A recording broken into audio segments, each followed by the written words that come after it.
Evet, Umut Kervanı Vakfı'nın kurulduğu 2013 yılından beri biz kurban organizasyonu yapmaktayız. Her geçen yıl olabildiği kadarınca bu sayıyı artırmak için çaba içerisindeyiz. Buradaki gayemiz, maksadımız ihtiyaç sahibine böyle yılda bir kurban etini bekleyen ailelerin sayısını daha da artırmak, yani daha çok aileye ulaşmak, daha çok aile yardımcı olmak anlamında bunu hep artırma yoluna bakıyoruz ve elhamdülillah bu çerçevede 2013 yılından bugüne kadar böyle bir seviyeye geldik. Tabii ağırlıkta biz yurt içinde, çünkü malumunuz yurt içinde de insanlarımızın buna ihtiyacı çoktur. Özellikle Doğu ve Güneydoğu'da ve metropol şehirlerde de arka sokaklarda muhakkak vardır. Ve çünkü bize talepler gelmektedir.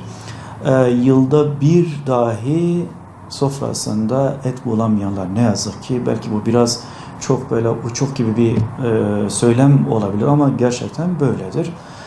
Dolayısıyla Kurban Bayramı'nda ve kurban etlerini bekleyen çok insan vardır ve bize başvuruyorlar. Bu nedenle yurt içinde daha çok Doğu ve Güneydoğu'ya da ağırlık vermek şartıyla kurban kesimimiz hızla devam etmektedir.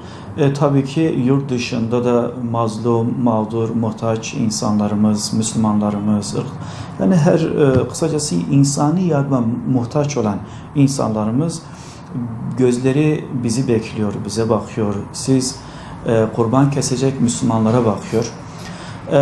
Biz yurt içinde elhamdülillah öyle bir seviyeye geldik ki şu an 32 ilde 98 noktada Umut Kervanı olarak organizasyonumuzu yapabilecek seviyeye geldik. Modern tesislerimizi ayarlamaktayız. Uzman kasap ekiplerimizi ayarlamaktayız ve yine ihlaslı, samimi çalışan gönüllü dağıtıcı ekipler, yardımcı ekipler, komisyonlarımızı, bayan, erkek, yani bu öyle bir olay ki yaşamın her tarafına yansıyor. Dolayısıyla yaşamda olan kadın, erkek, herkesten, bu noktada duyarlı olanlardan istifade etmeyi hedeflemişiz ve bu çerçevede kardeşlerimiz gönüllü olarak bayan, erkek, komisyonlar dahilinde kimi gidip yardım talebinde bulunan aileleri, şahısları yerinde gerçekten yardıma muhtaç olup olmadıklarını tespit etmek için bu şekilde bir faaliyet göstermektedirler. Kimi kurban günü, kurban organizasyonunda bize her türlü aklınıza gelebilecek her türlü o hengameyi siz düşünün, kurban kesim gününde, kurban kesim esnasında o sıkıntıların tümünde aslında görmediğiniz ve işinizi kolaylaştıran o kadar insan var ki işte bu gönüllü kardeşlerimizdir bu işi görenler. Bu şekilde yurt içinde bahsettiğimiz şekilde 98 noktada, ama bunları ana 4 merkeze toplayarak biz kurban organizasyonumuzu yapmaktayız. İşte birincisi İstanbul, bu Marmara ve Ege bölgesindeki fakirlere ulaşabilecek şekilde İstanbul'da modern tesislerde belediyelerle işbirliği halinde kurban kesim yerlerini tayin, tespit ve tahsis noktasında gerekli işlemleri yapıyoruz. Diyarbakır'da da, Diyarbakır ilinde, Diyarbakır şehrine ve çevre illerine hitap edecek şekilde yine orada ciddi, güzel, profesyonel organizasyonumuz mevcut bulunmakta.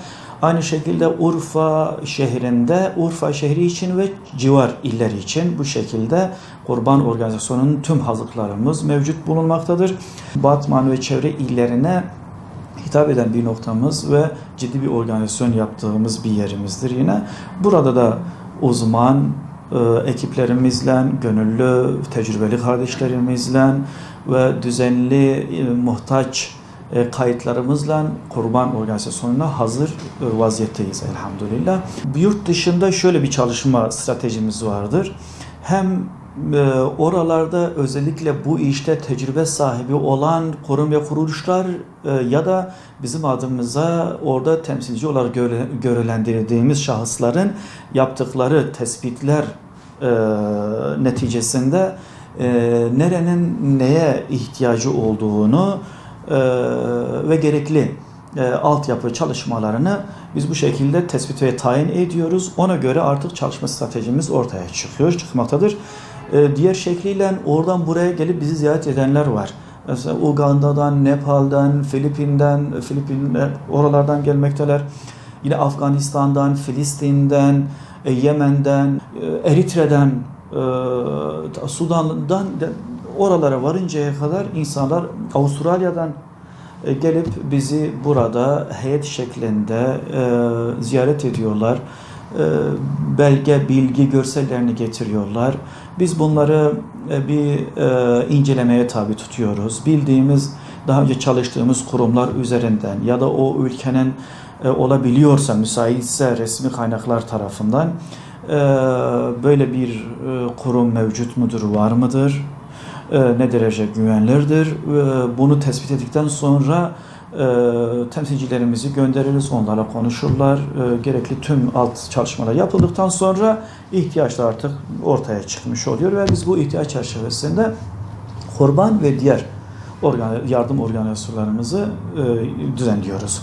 Bu senede kurban organizasyonu için Afrika'nın 16 ülkesinde, yine 6 Asya ülkelerinde, Balkan ülkelerinde, işte bizim komşu ülkelerden Filistin, Afganistan şeklinde özellikle şu an çok daha yardım etmemiz gereken yerleri söylüyorum.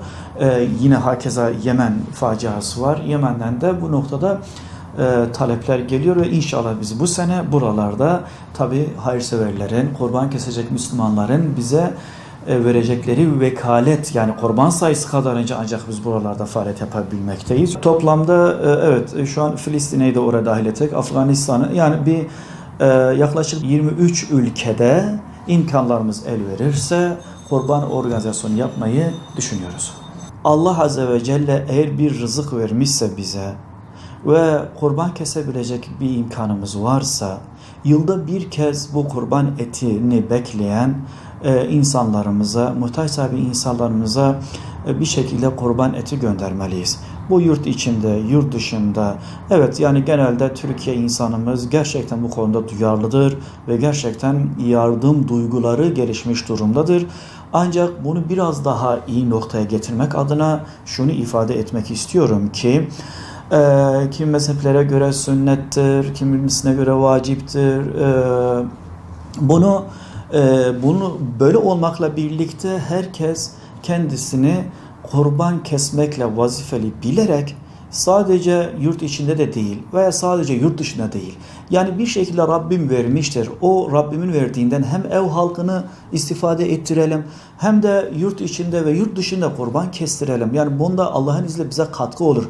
Çünkü kıyamet günü bu kurbanın kendisi etiyle, tırnağıyla, kıllarıyla sevap olarak kestiren kişiye gelecektir. Bundan daha güzel bir şey var mıdır? Ve insanımız buna muhtaçtır ve kurtuluşumuz da buna bağlıdır. Hani nasıl ki Allah Azze ve Celle Habibi Hazreti İbrahim'in o biricik oğlu İsmail'i ona kurban vermekle kesmekten kurtardıysa, biz de günahlarımızı, biz de önümüzdeki bela ve musibetleri Allah adına ibadet bilinciyle yurt içinde, yurt dışında güzelinden, iyisinden kurban kestirerek bize inşallah o şekilde kefaret olması düşüncesiyle böyle bir ibadette bulunalım inşallah. Bu anlayışta gerek yurt içindeki hayırseverler, gerek yurt dışındaki hayırseverler hem Türkiye için hem Türkiye dışı için kurban vekaleti bize verirseniz Allah'ın izniyle üzerimize düşeni hakkıyla yerine getirmeye hazırız. Size inşallah bu konuda temin ediyoruz biiznillah. Rabbim keseceğiniz kurbanları kabul eylesin. Sadece kendi rızası için makbul eylesin inşallah.